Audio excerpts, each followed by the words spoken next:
Friends ಎಲ್ಲರಿಗೂ ನಮಸ್ಕಾರ. ನಾಗುಮಾಯಿ cooking ಚಾನಲ್ಗೆ ಸ್ವಾಗತ. ಬನ್ನಿ ಮಾರ್ನಿಂಗ್ ಬ್ರೇಕ್ಫಾಸ್ಟ್ಗೆ ಬೇಗನೆ ಆಗುವಂತಹ ಉಪ್ಪಿಟ್ಟನ್ನ ಯಾವ ರೀತಿ ಮಾಡೋದು ಅಂತ ತೋರಿಸ್ತಾ ಇದ್ದೀನಿ. ಕೇವಲ 10 ನಿಮಿಷದಲ್ಲಿ ಉಪ್ಪಿಟ್ಟನ್ನ ಮಾಡ್ಕೋಬಹುದು. ಜಾಸ್ತಿ ಪದಾರ್ಥಗಳೇನು ಬೇಕಾಗಿರಲ್ಲ, ಸ್ವಲ್ಪ ಪದಾರ್ಥನ ಉಪಯೋಗಿಸ್ಕೊಂಡು ಟೇಸ್ಟಿ ಆಗಿರುವಂತಹ ಈ ಉಪ್ಪಿಟ್ಟನ್ನ ಯಾವ ರೀತಿ ಮಾಡೋದು ಅಂತ ನೋಡ್ಕೊಂಡು ಬರೋಣ. ಇದೇನು ಉಪ್ಪಿಟ್ಟು ಮಾಡಿ ತೋರಿಸ್ತಾ ಇದ್ದೀರಾ ಅಂತ ಅನ್ಕೊಂಡಿದ್ದೀರಾ, ಬಟ್ ನಾನು ಇಲ್ಲಿ ಸ್ವಲ್ಪ ಡಿಫ್ರೆಂಟ್ ಆಗಿ ಕೂಡ ಮಾಡ್ತಾ ಇದ್ದೀನಿ. ಅದು ಯಾವೆಲ್ಲ ಇಂಗ್ರೀಡಿಯೆಂಟ್ಸ್ ನಾನು ಉಪಯೋಗಿಸ್ತಾ ಇದ್ದೀನಿ ಅಂತ ಲಾಸ್ಟ್ ತನಕ ಎಲ್ಲೋ ಸ್ಕಿಪ್ ಮಾಡಿದ್ರೆ ನೋಡಿ, ಅವಾಗ್ಲೇನೆ ಉಪ್ಪಿಟ್ಟನ್ನ ಯಾವ ರೀತಿ ಮಾಡೋದು ಅಂತ ನಿಮ್ಗೂ ಕೂಡ ಗೊತ್ತಾಗುತ್ತೆ. ಸೊ ಬನ್ನಿ ಈ ವಿಡಿಯೋನ ಸ್ಟಾರ್ಟ್ ಮಾಡೋಣ. ಮೊದಲಿಗೆ ಗ್ಯಾಸ್ ಅನ್ ಮಾಡಿ ಒಂದು ಕಡಾಯಿನ ಬಿಸಿ ಮಾಡಕ್ಕೆ ಇಟ್ಕೊಂಡಿದ್ದೀನಿ. ಕಡಾಯಿ ಬಿಸಿ ಆಗಿದ ನಂತರ ನಾನಿಲ್ಲಿ ಒಂದ್ 3 ರಿಂದ 4 ಟೇಬಲ್ ಸ್ಪೂನ್ ಆಗುವಷ್ಟು ಎಣ್ಣೆ ಹಾಕೊಂಡಿದ್ದೀನಿ. ಎಣ್ಣೆ ಸ್ವಲ್ಪ ಲೈಟ್ ಆಗಿ ಬಿಸಿ ಆಗಿದ ನಂತರ ನಾನಿಲ್ಲಿ 2 ರಿಂದ 3 ಟೇಬಲ್ ಸ್ಪೂನ್ ಆಗುವಷ್ಟು ಕಡಲೆ ಬೀಜನ ಹಾಕೊಳ್ತಾ ಇದ್ದೀನಿ. ಉಪ್ಪಿಟ್ಟು ಅಂತ ಹೇಳಿದ್ರೆ ಕಡಲೆ ಬೀಜ ಜಾಸ್ತಿ ಇದ್ರೇನೆ ತಿನ್ನಕ್ಕೂ ಕೂಡ ಸಖತ್ತಾಗಿ ಕೂಡ ಇರುತ್ತೆ. ಅದಕ್ಕೋಸ್ಕರ ನಾನಿಲ್ಲಿ 3 ಟೇಬಲ್ ಸ್ಪೂನ್ ಆಗುವಷ್ಟು ಕಡಲೆ ಬೀಜನ ಹಾಕೊಂಡು ಗ್ಯಾಸ್ ಅನ್ನ ಕಡಿಮೆ ಉರಿಯಲ್ಲಿ ಕಡಲೆ ಬೀಜನ ಸ್ವಲ್ಪ ಕಂದು ಬಣ್ಣ ಬರಗಂಟ ಫ್ರೈ ಮಾಡ್ಕೋಬೇಕಾಗುತ್ತೆ. ನೋಡಿ, ಇಷ್ಟು ಕಲರ್ ಬಂದ್ರೆ ಸಾಕು. ಇವಾಗ 2 ಟೇಬಲ್ ಸ್ಪೂನ್ ಆಗುವಷ್ಟು ಕಡಲೆಬೇಳೆ, ಹಾಗೇನೆ 2 ಟೇಬಲ್ ಸ್ಪೂನ್ ಆಗುವಷ್ಟು ಉದ್ದಿನ ಬೇಳೆನ ಹಾಕೊಂಡು ಇದನ್ನು ಕೂಡ ಕಡಿಮೆ ಉರಿಯಲ್ಲಿ ಇಟ್ಕೊಂಡು ಸ್ವಲ್ಪ ಕಲರ್ ಚೇಂಜ್ ಆಗಂಟ ಫ್ರೈ ಮಾಡ್ಕೊಳ್ಳೋಣ. ನೋಡಿ, ಇಷ್ಟು ಕಲರ್ ಬಂದ್ರೆ ಸಾಕು. ಇವಾಗ ನೆಕ್ಸ್ಟ್ ನಾನಿಲ್ಲಿ ಒಂದು ಅರ್ಧ ಟೇಬಲ್ ಸ್ಪೂನ್ ಆಗುವಷ್ಟು ಸಾಸಿವೆನ ಹಾಕೊಳ್ತಾ ಇದ್ದೀನಿ. ಸಾಸಿವೆ ಸ್ವಲ್ಪ ಚಟಪಟ ಅಂತ ಸಿಡಿದ ಮೇಲೆ 7 ರಿಂದ 8 ಹಸಿಮೆಣಸಿನ ನೀಟಾಗಿ ವಾಶ್ ಮಾಡಿ ಕಟ್ ಮಾಡಿ ಹಾಕೊಳ್ತಾ ಇದ್ದೀನಿ. ನಿಮ್ಗೆ ಖಾರಕ್ಕೆ ಎಷ್ಟು ಬೇಕೋ ಅಷ್ಟು ನೋಡ್ಕೊಂಡು ಹಸಿಮೆಣಸಿನ ಹಾಕೊಳ್ಳಿ.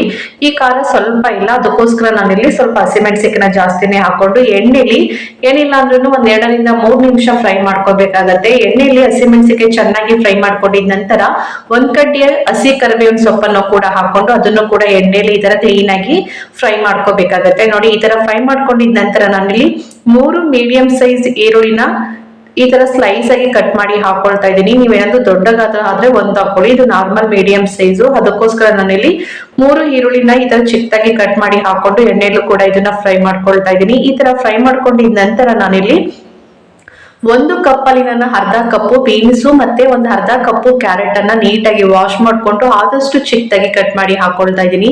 ಯಾಕೆಂದ್ರೆ ಇದು ಎಣ್ಣೆಲೆ ಫ್ರೈ ಮಾಡ್ಕೋಬೇಕಾಗುತ್ತೆ, ಅದಕ್ಕೋಸ್ಕರ ಇದನ್ನ ಚಿಕ್ಕದಾಗಿ ಕಟ್ ಮಾಡ್ಕೊಂಡು ಎಣ್ಣೆಲೆ ನೀಟಾಗಿ ಫ್ರೈ ಮಾಡ್ಕೊಂಡಿದ್ದೀನಿ. ಈ ತರ ನೀಟಾಗಿ ಫ್ರೈ ಮಾಡ್ಕೊಂಡಿದ ನಂತರ ನಾನಿಲ್ಲಿ ಉಪ್ಪಿಟ್ಟಿಗೆ ನಾನು ಆನಿಯನ್ ಲೀವ್ಸ್ ನ ಉಪಯೋಗಿಸ್ತಾ ಇದ್ದೀನಿ. ನೋಡ್ತಾ ಇರ್ಬೋದು, ನಾನಿಲ್ಲಿ ಒಂದು ಅರ್ಧ ಕೆಜಿ ಹಾಕಿ ಉಪ್ಪಿಟ್ಟನ್ನ ಮಾಡ್ತಾ ಇದ್ದೀನಿ. ಅದಕ್ಕೋಸ್ಕರ ನಾನಿಲ್ಲಿ ಒಂದು ಅರ್ಧ ಕಪ್ ಆಗುವಷ್ಟು ನಾನು ಆನಿಯನ್ ಲೀವ್ಸ್ ನ ತಗೊಂಡಿದ್ದೀನಿ. ನೀಟಾಗಿ ವಾಶ್ ಮಾಡ್ಕೊಂಡು ಇದನ್ನು ಕೂಡ ಚಿಕ್ಕದಾಗಿ ಕಟ್ ಮಾಡ್ಕೋಬೇಕಾಗುತ್ತೆ. ಜಾಸ್ತಿ ಚಿಕ್ಕದು ಅಲ್ಲ, ಈ ಕಡೆ ಜಾಸ್ತಿ ದೊಡ್ಡದಾಗೂ ಅಲ್ಲ, ಮೀಡಿಯಂ ರೀತಿಯಾಗಿ ಇದನ್ನ ಕಟ್ ಮಾಡ್ಕೋಬೇಕಾಗುತ್ತೆ. ಈ ತರ ಮೀಡಿಯಂ ಆಗಿ ಕಟ್ ಮಾಡ್ಕೊಂಡು ಇದನ್ನು ಕೂಡ ಎಣ್ಣೆಲಿ ಫ್ರೈ ಮಾಡ್ಕೋಬೇಕು. ಇದನ್ನ ಜಾಸ್ತಿ ಏನು ಫ್ರೈ ಮಾಡಕ್ ಹೋಗ್ಬಾರ್ದು. ಏನಿಲ್ಲ ಅಂದ್ರೂ 2 ರಿಂದ 3 ಸೆಕೆಂಡ್ ಫ್ರೈ ಮಾಡ್ಕೊಂಡ್ರೆ ಸಾಕು. ನೋಡಿ, ಈ ತರ ಫ್ರೈ ಮಾಡ್ಕೊಂಡಿದ ನಂತರ 1 ಮೀಡಿಯಂ ಸೈಜ್ ಟೊಮೊಟೊನ ಚಿಕ್ಕದಾಗಿ ಕಟ್ ಮಾಡಿ ಹಾಕೊಳ್ತಾ ಇದ್ದೀನಿ. ಟೊಮೊಟೊ ಹಾಕಿದ್ರೆ ಉಪ್ಪಿಟ್ಟು ಸ್ವಲ್ಪ ಟೇಸ್ಟ್ ಕೂಡ ಚೆನ್ನಾಗಿರುತ್ತೆ.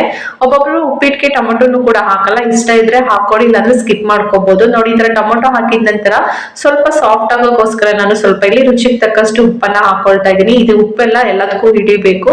ಆ ರೀತಿ ಇದನ್ನ ನೀಟಾಗಿ ಒಂದ್ಸಲಿ ಮಿಕ್ಸ್ ಮಾಡ್ಕೋಬೇಕಾಗುತ್ತೆ. ನೋಡಿ, ಈ ತರ ನೀಟಾಗಿ ಮಿಕ್ಸ್ ಮಾಡ್ಕೋಬೇಕು.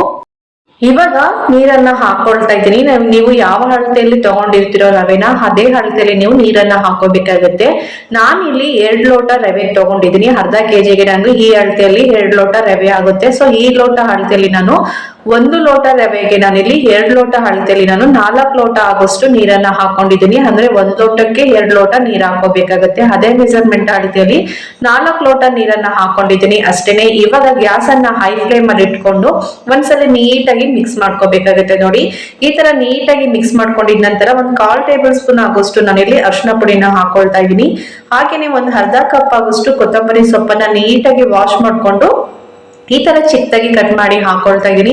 ಅರಿಶಿನ ಪುಡಿ ಮತ್ತೆ ಕೊತ್ತಂಬರಿ ಸೊಪ್ಪನ್ನ ನೀಟಾಗಿ ಒಂದ್ಸಲಿ ಮಿಕ್ಸ್ ಮಾಡ್ಕೋಬೇಕು. ನೋಡಿ, ಈ ತರ ನೀಟಾಗಿ ಮಿಕ್ಸ್ ಮಾಡ್ಕೊಂಡಿದ ನಂತರ ಗ್ಯಾಸ್ ಅನ್ನ ಹೈ ಫ್ಲೇಮ್ ಅಲ್ಲಿ ಇಟ್ಕೊಂಡು ಇದನ್ನ ಏನಿಲ್ಲ ಅಂದ್ರೂ 5 ರಿಂದ 7 ನಿಮಿಷ ಚೆನ್ನಾಗಿ ಕುದಿಸ್ಕೋಬೇಕಾಗತ್ತೆ.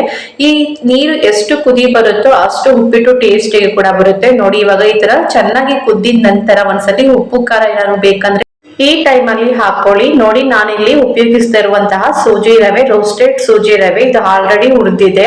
ಅಕಸ್ಮಾತ್ ಹುರಿದಿಲ್ಲ ಅಂತ ಹೇಳಿದ್ರೆ ನೀವು 1 ಟೇಬಲ್ ಸ್ಪೂನ್ ತುಪ್ಪ ಹಾಕೊಂಡು ಹುರ್ಕೊಂಡು ಹಾಕೊಳ್ಳಿ ಅಷ್ಟೇನೆ. ನೋಡಿ, ಇವಾಗ ಗ್ಯಾಸ್ ಅನ್ನ ಕಡಿಮೆ ಉರಿಯಲ್ಲಿ ಇಟ್ಕೊಂಡು ಸ್ವಲ್ಪ ಸ್ವಲ್ಪ ರವೆನ ಹಾಕೊಂಡು ಈ ತರ ತಿರುಗಿಸ್ಕೋಬೇಕಾಗುತ್ತೆ. ಹೈ ಫ್ಲೇಮ್ ಅಲ್ಲಿ ಇಟ್ಕೊಂಡು ರವೆ ಹಾಕೊಂಡ್ರೆ ಗಂಟು ಬಂದ್ಬಿಡುತ್ತೆ. ಅದಕ್ಕೋಸ್ಕರ ಗ್ಯಾಸ್ ಅನ್ನ ಕಡಿಮೆ ಉರಿಯಲ್ಲಿ ಇಟ್ಕೊಂಡು ಈ ತರ ನಿಧಾನವಾಗಿ ರವೆ ಹಾಕೊಂಡು ಈ ತರ ತಿರುಗಿಸ್ಕೋಬೇಕಾಗತ್ತೆ. ನೋಡಿ, ತುಂಬಾನೇ ಪರ್ಫೆಕ್ಟ್ ಆಗಿ ಆಗಿದೆ.